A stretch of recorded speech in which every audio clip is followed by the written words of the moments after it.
morning, or depending when you're watching this, good afternoon, good evening, or good night. My name's Ross, and as always told, out of Voice of Radio. So today, we need to have a look at the FAQ for the new Paldea Evolved set. Shout out once again, as always, to the lovely folks over at Pokegym. They have gone and published this, and I've told you this before, but let me tell you again. These are official rulings. Yes, they are published on Pokegym, but these are official rulings from the rules team. This is absolutely official, and I've made this point many times before, but I need to say it again now.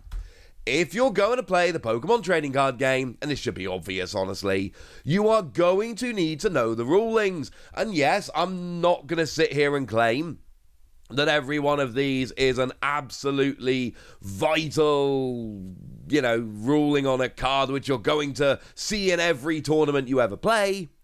But I absolutely am going to say that you need to know the rulings, regardless of how much play you think the cards are going to see. And also remember that these rulings will impact rulings for other cards later down the line as well. Good.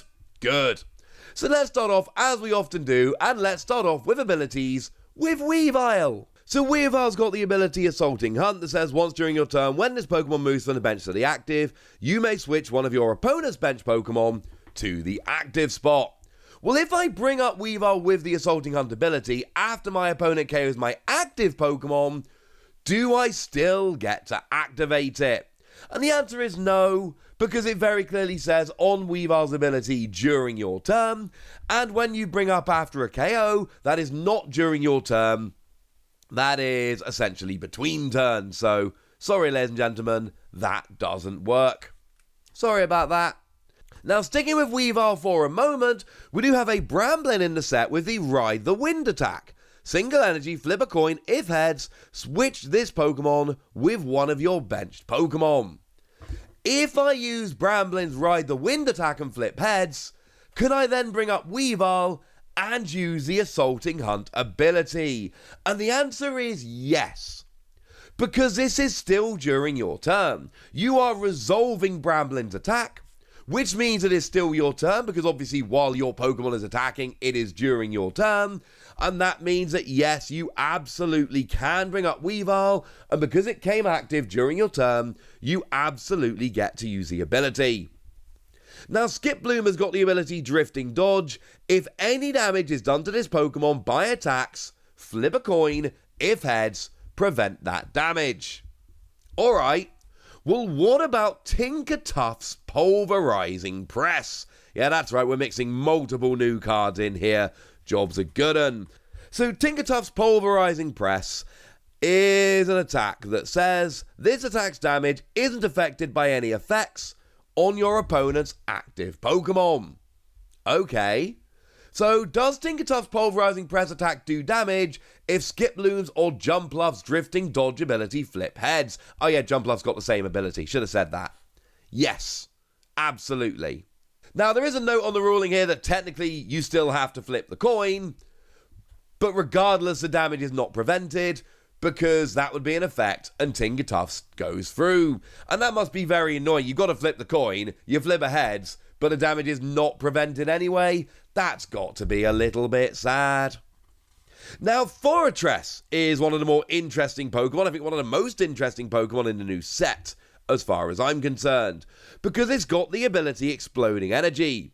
Once during your turn, you may search your deck for up to 5 basic grass energy and attach them to your Pokemon in any way you like, then shuffle your deck. If you search your deck in this way, this Pokemon is knocked out. Well, if I use Fortress's Exploding Energy ability, can I attach any of the energy to Fortress before it is knocked out? And the answer is yes, you absolutely can. Because first you search your deck for the energy and attach it, and then if you attached any energy, then you KO Fortress. But because you attach the energy before you KO, you absolutely can attach and then get KO'd, and then the energy ends up in a discard. And that's the reason, incidentally, why you would. You might have a card that plays energy from the discard, or depends on the amount of energy in the discard, or whatever. Sometimes, or maybe even you just want to, you're desperately searching for that last boss's orders to win the game, and you've got enough prizes, because remember, KOing Fortress here will give up 2 prizes, but if you've got enough prize cards to spare, you can legitimately use this, KO Fortress, just to get 5 cards out of your deck, and then go. Although, to be fair, you can also do that and attach to any of your other Pokemon. But there are reasons you'd want them in the discard, or you could just be doing it for fun. Regardless, you're totally allowed to. Now, Abomasnow's got the Freezing Disaster ability. All Pokemon in play can't be healed. Well, what about the Dedenne EX's Tail Swap? Now, this is one of those new Terra EXs which is coming around in the set, because Tail Swap for 2 energy moves all damage counters from one of your bench Pokemon to your opponent's active Pokemon. Well, if Abomasnow is in play blocking healing, can I use the Dedenne to move damage counters?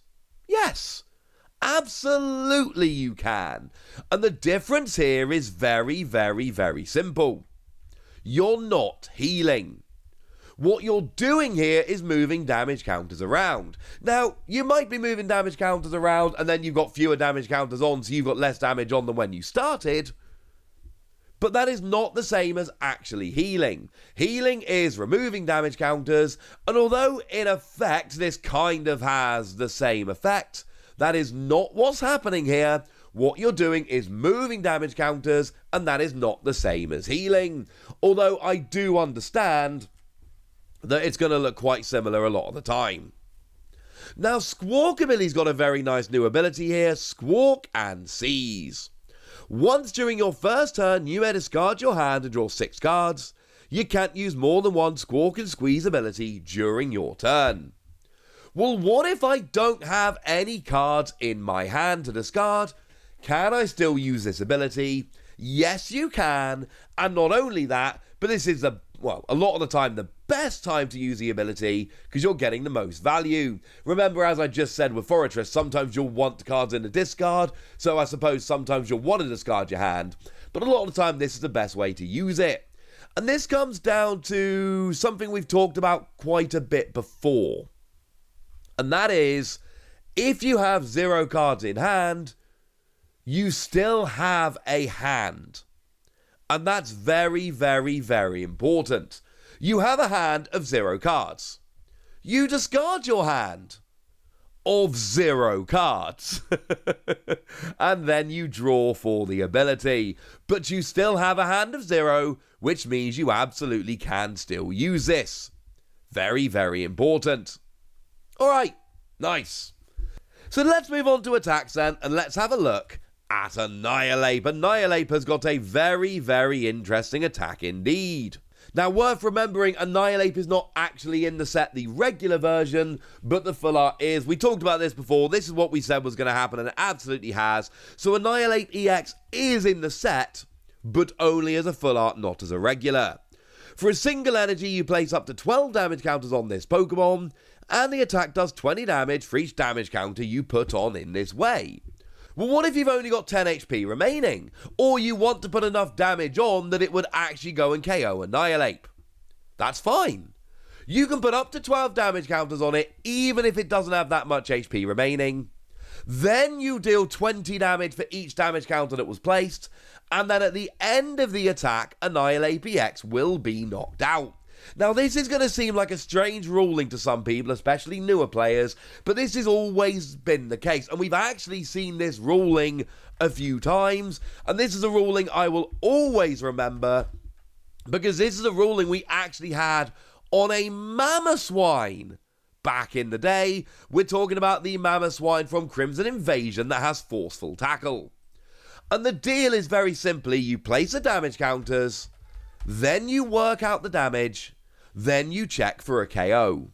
And the reason this works is because you don't check to see if a Pokemon has been KO'd until you resolve the damage from the attack. And yes, absolutely, Annihilape will be KO'd. There's no question about that. You'll be KO'd, you'll be given up 2 prizes. But the key point here is you don't check to see if there's a KO until you've already resolved the damage, by which point, yes, you're KO'd, but you've at least been able to actually do the big damage beforehand. This is one that people are going to argue about if Annihilape sees play, but this is absolutely the way it works.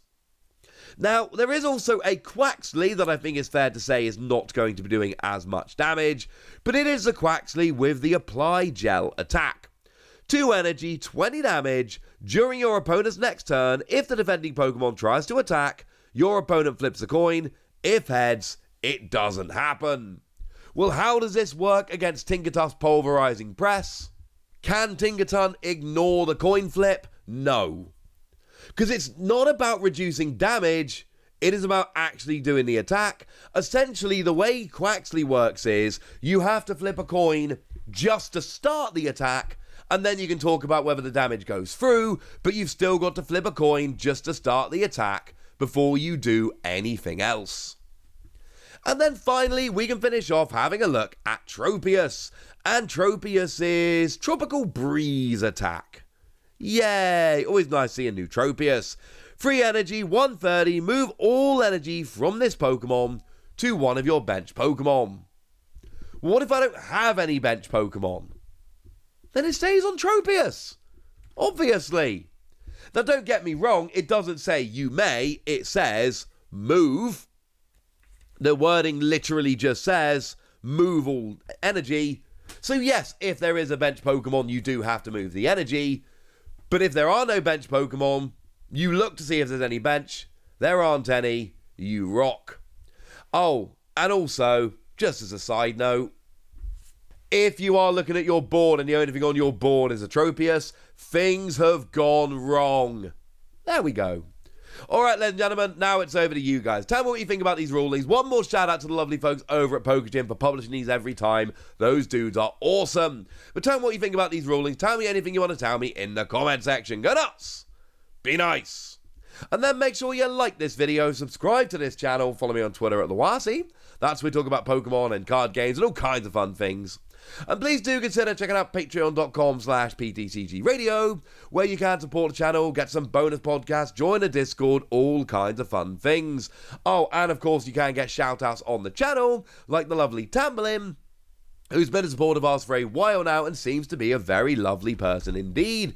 So shout out to them for the support and the loveliness. But by far the most important thing as always, look after yourselves till next time, would ya?